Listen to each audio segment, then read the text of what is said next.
సంగారెడ్డి జిల్లా సదాశివపేట పట్టణంలో మాజీ శాసనసభ్యులు టీపీసీసీ వర్కింగ్ ప్రెసిడెంట్ జగ్గారెడ్డి ఆదేశానుసారం అసెంబ్లీలో తెలంగాణ అసెంబ్లీ స్పీకర్ గడ్డం ప్రసాద్ను అపహాస్యం చేస్తూ కించపరుస్తూ మాజీ మంత్రి జగదీశ్వర్ రెడ్డి చేసిన వ్యాఖ్యలకు నిరసనగా తెలంగాణ కాంగ్రెస్ కమిటీ పిలుపు మేరకు మాజీ మంత్రి జగదీశ్వర్ రెడ్డి మాజీ ముఖ్యమంత్రి కేసీఆర్ దిష్టిబొమ్మలను స్థానిక బస్టాండ్ చౌరస్తా వద్ద కాంగ్రెస్ నాయకులు మాజీ మంత్రి కేటీఆర్ జగదీశ్వర్ రెడ్డి దిష్టిబొమ్మలను దహనం చేశారు. ఈ సందర్భంగా కాంగ్రెస్ నాయకులు బీఆర్ఎస్ నాయకులకు వ్యతిరేకంగా నినాదాలు చేశారు.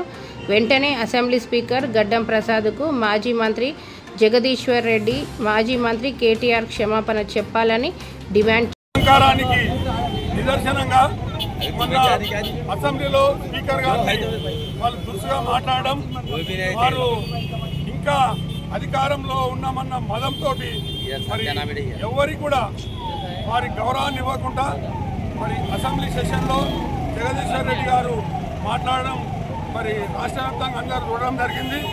దానిలో భాగంగా వారు మాట్లాడిన దురుసుతనానికి వారు సభా గౌరవాన్ని కాపాడడానికి నిరసనగా ఈరోజు కాంగ్రెస్ పార్టీ ఆదేశానుసారము మా ప్రీతమ నాయకులు జగ్గారెడ్డి గారు మరియు నిర్మలా జగ్గారెడ్డి గారు ఆదేశానుసారము ఈరోజు సదాశివపేట మండల టౌన్ ఆధ్వర్యంలో ఇక్కడ కేటీఆర్ జగదీశ్వర్ రెడ్డి గారు దర్శనం చేయడం జరిగింది.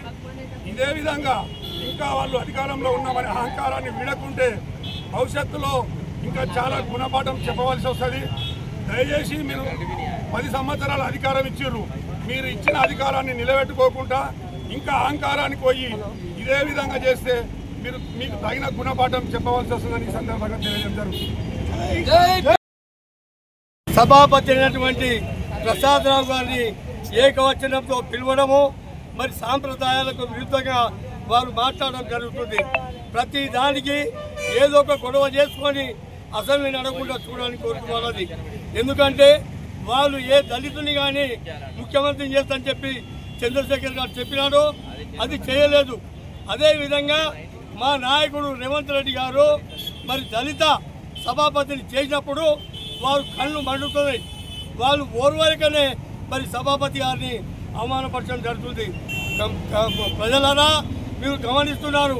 ఎందుకంటే రేవంత్ రెడ్డి గారి నాయకత్వంలో ఏదైతే 6 గ్యారంటీలు ఉన్నాయో ఒక్కొక్కటి నెరవేరుస్తూ ప్రతి ఒక్కటిని నెరవేర్చడానికి ఆయన ప్రయత్నం చేస్తుంటే ప్రతి దానికి అడ్డుపడుతున్నారు.